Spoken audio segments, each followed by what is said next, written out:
O lugar que é bom pra mim é onde eu quiser estar. A estrela ainda brilha, ela é quem vai me guiar.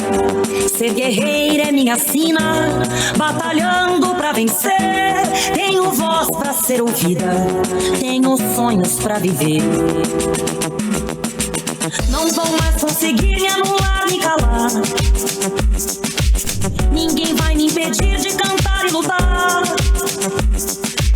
Seja em casa, no campo, na rua ou na praça, chega de mordaça, agora eu vou falar. Porque eu sou mulher pra fazer acontecer. Eu sou uma delas, são elas por elas, ocupando os espaços de poder.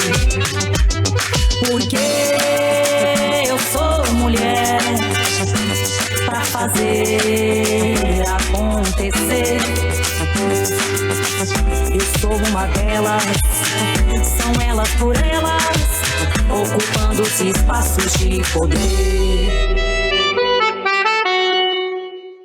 Olá, companheira! Tudo certo? Olha só, nesta semana nós discutimos sobre mulheres e políticas públicas e hoje preparamos um resumo daquele com os pontos mais importantes. Confira!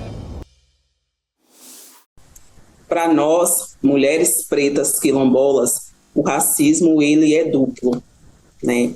É histórico, né? A questão do racismo, a questão do preconceito com o nosso povo, né? E quando se trata de uma mulher, né? Tem a questão do machismo, e quando se trata de quilombola, isso dobra, né? A gente precisa a todo tempo impor, né? A todo tempo ter essa consciência de classe, né?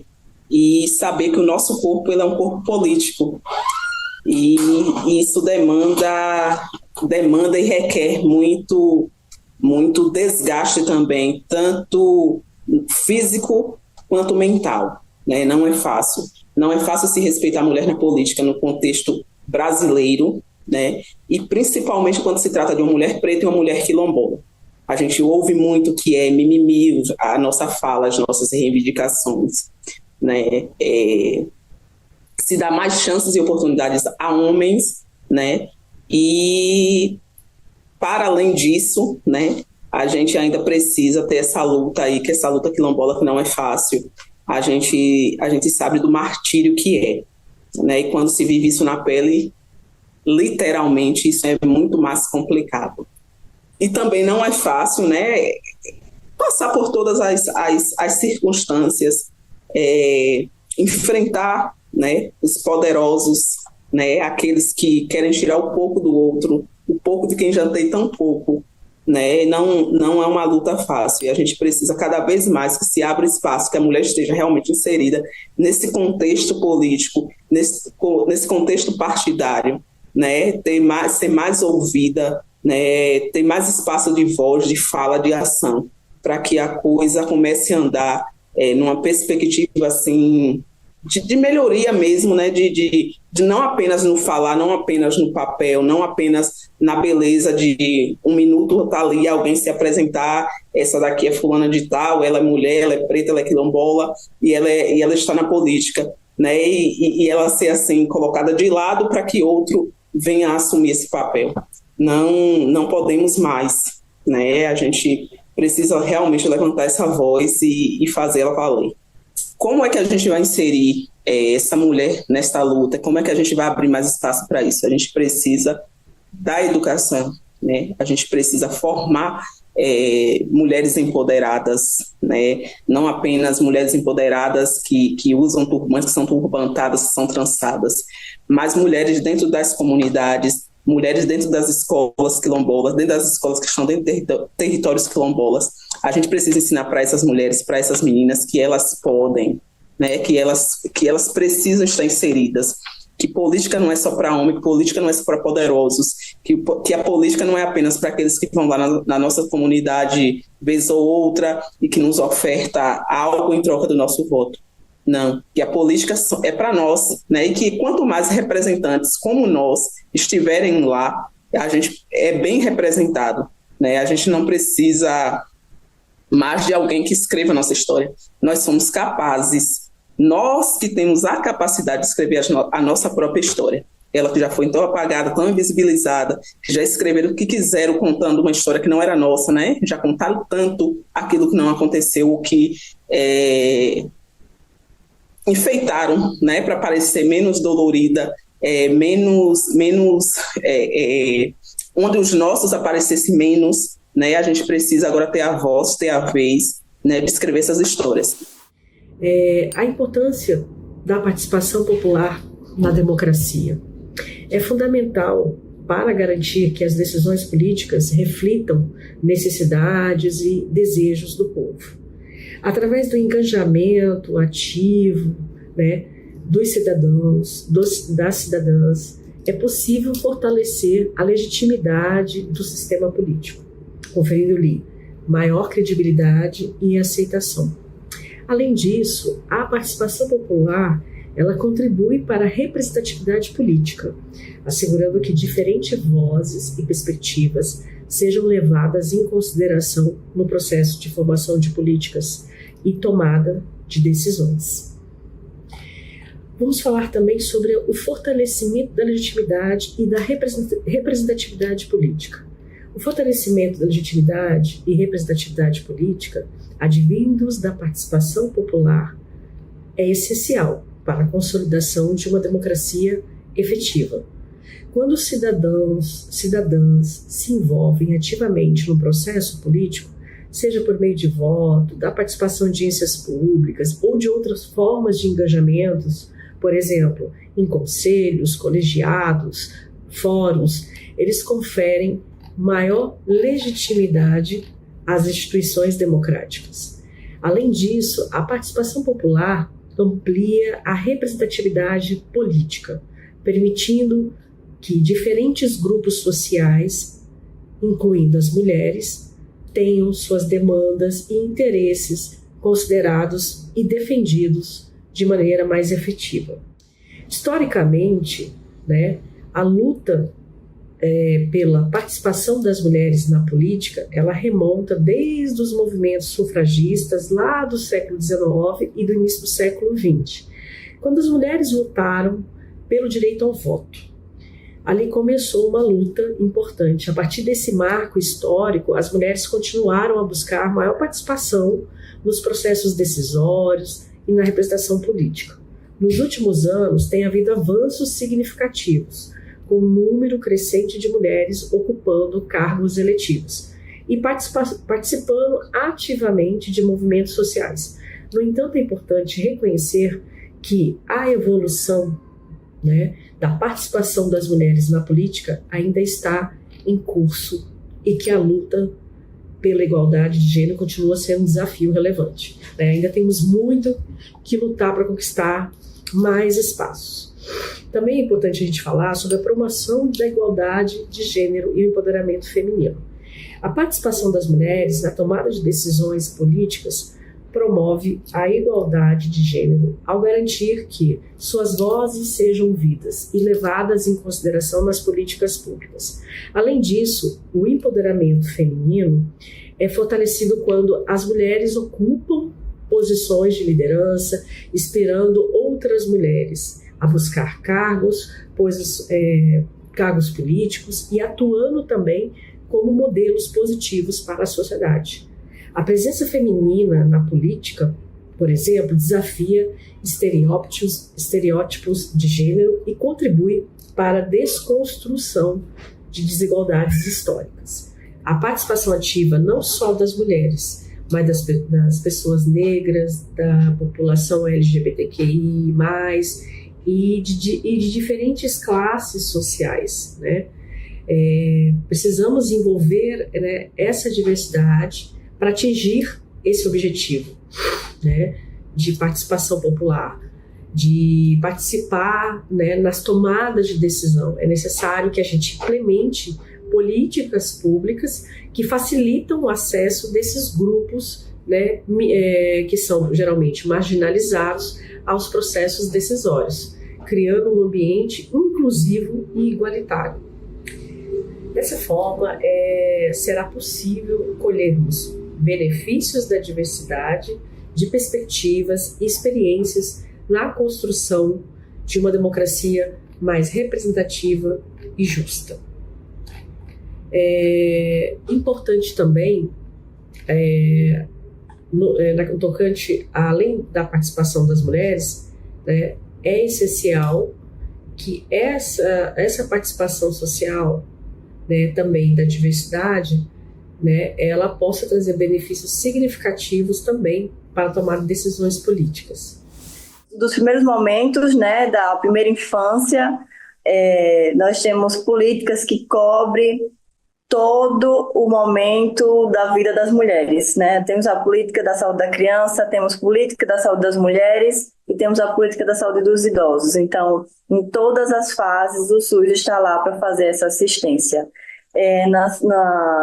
A primeira consulta com o ginecologista pode ser feita pelo SUS, os primeiros preventivos, até as primeiras consultas no dentista também. Toda essa cobertura ela pode ser fornecida atualmente para um sistema de atenção básica, né, que é um sistema que tem como a porta de entrada o Programa de Saúde da Família, onde eu trabalhei por um tempo como dentista no Rio Grande do Norte e fazia assistência a todas as pessoas da comunidade que eu atendia. Então, apesar das dificuldades, né, mas o primeiro atendimento, nos primeiros meses de vida, é feito pelo SUS. Então, assim, desde a primeira infância até a adolescência, a vida adulta, acompanhamento da gestação, acompanhamento do climatério, de todas as fases, o SUS ele faz essa assistência. Esse dispositivo tão rico que a gente tem hoje, né, tão capilarizado dentro de um país gigantesco, dos mais de 200 milhões de pessoas, onde todas as pessoas são cobertas por esse Sistema Único de Saúde. Então, é o espaço onde mulheres têm o direito de discutir sobre assuntos onde em outros locais não se é permitido. Porque dentro de suas casas, igrejas e mercados, dentro de outros dispositivos, não se tem essa oportunidade. Mas no SUS, em muitos lugares, a gente consegue ver grupos discutindo sobre saúde da mulher, e nesses grupos se discute sobre o direito ao aborto, sobre o uso de anticoncepcionais e sobre o uso de discussões antiproibicionistas, que são extremamente difíceis de se ter dentro de outros espaços. E aí eu coloco a necessidade de se ter um SUS guiado por uma perspectiva progressista e antiproibicionista. Porque se ele é um dispositivo que abre espaço para esse tipo de discussão, que abre espaço para que mulheres, dentro de contextos extremamente difíceis, possam estar abrindo, né, seus olhos, possam estar falando sobre suas realidades, então é um espaço onde a gente tem que, de fato, priorizar a assistência, sim, mas também a educação. E aí, para que isso aconteça, para que profissionais de saúde consigam ter espaço para discutir sobre educação e saúde, é necessário um investimento maior, né? E aí eu coloco também a necessidade do governo federal, do governo dos estados e dos municípios estarem fomentando esses espaços. E nós, profissionais de saúde, estarmos lutando para que esses espaços se mantenham e cresçam. E aí isso também é necessário que, para que isso aconteça, é necessário um investimento maior no SUS, né? Porque atualmente a gente tem um investimento se eu não me engano, pouco mais de 4% do PIB nacional, e a gente luta muito para que seja 10% do PIB. Então, se é um espaço tão rico de conhecimento, ele precisa também ser rico financeiramente para que isso possa se sustentar, para que haja uma sustentabilidade do SUS dentro do país e que esse SUS seja forte o suficiente para que atinja toda a população brasileira, todas as mulheres brasileiras, todas as trabalhadoras brasileiras, que nossos salários sejam melhores, que nossas condições de trabalho também sejam melhores. Para que isso aconteça, é necessário também um investimento maior, tanto dos governos, dos municípios, como também do governo federal. E como nasce a divisão social do trabalho? A divisão social do trabalho surge juntamente ali com o boom do sistema capitalista no século XIX e surge da necessidade do próprio sistema capitalista de produzir cada vez mais. Então, quando faz a divisão social do trabalho, é visando aumentar a produtividade. Então, você especifica, você coloca ali os trabalhadores, agrupa em determinadas especificidades para poder ter uma produção maior, produzir mais em menos tempo. E um dos parâmetros para a divisão social do trabalho é a questão de gênero. É dividir o trabalho de homens e mulheres. E aí, essa divisão, o cerne dessa divisão, começa a partir da questão de gênero. Então, veja a importância da gente fazer esse olhar para trás, ir lá na história.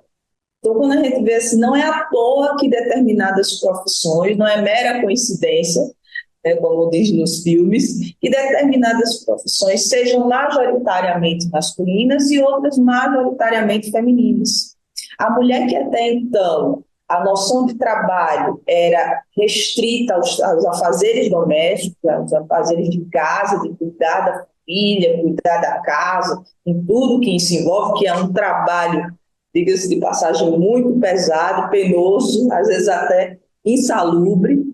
Ela, dentro dessa divisão social do trabalho, quando passa a requerer esse papel no mundo do trabalho em sociedade, a divisão acontece como que quase um espelho.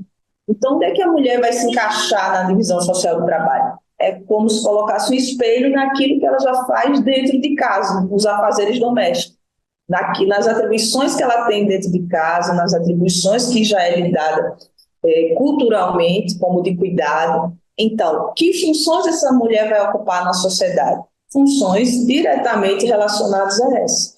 De cuidado, de organização, de fazer o que ela faz já naturalmente dentro de casa. Então, é assim que surge a divisão social do trabalho, voltada para aquilo que culturalmente foi sendo construído, como o que é trabalho de homem e o que é trabalho de mulher.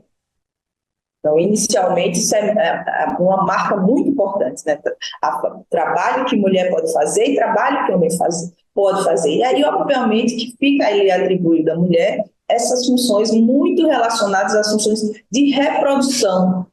Até porque, numa visão muito primitiva, o trabalho principal da mulher, e aí quando se diz isso de forma romantizada, só a mulher pode gerar, só a mulher pode, que é muito linda, é muito bonito, mas que não é apenas um trabalho, né? Tem que ser também um desejo, mas as funções de trabalho nascem também muito associadas a isso, as funções reprodutivas. Então, a mulher apenas reproduzir em sociedade, então reproduzir aquilo que está sendo produzido pelo homem e as funções de produção destinadas ao homem. Então, era impensável no século XIX a mulher exercer, por exemplo, o cargo de chefia, de comando, uma presidenta de sindicato. Era algo impensável, ainda mais numa categoria tão masculinizada como é a minha hoje. A presença das mulheres nas lutas sociais ela é histórica, mesmo que a história dita oficial as inviabilizem.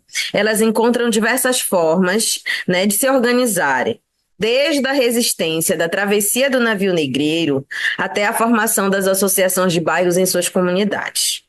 É importante conceituar que os movimentos sociais eles se configuram como uma das formas possíveis de mudança e de transformação social, sendo por isso um instrumento utilizado pelas mulheres como meio de conquistas de direito e emancipação. Portanto, a presença, o protagonismo das mulheres sempre foi constante ao longo das histórias. Porém, elas são invisibilizadas.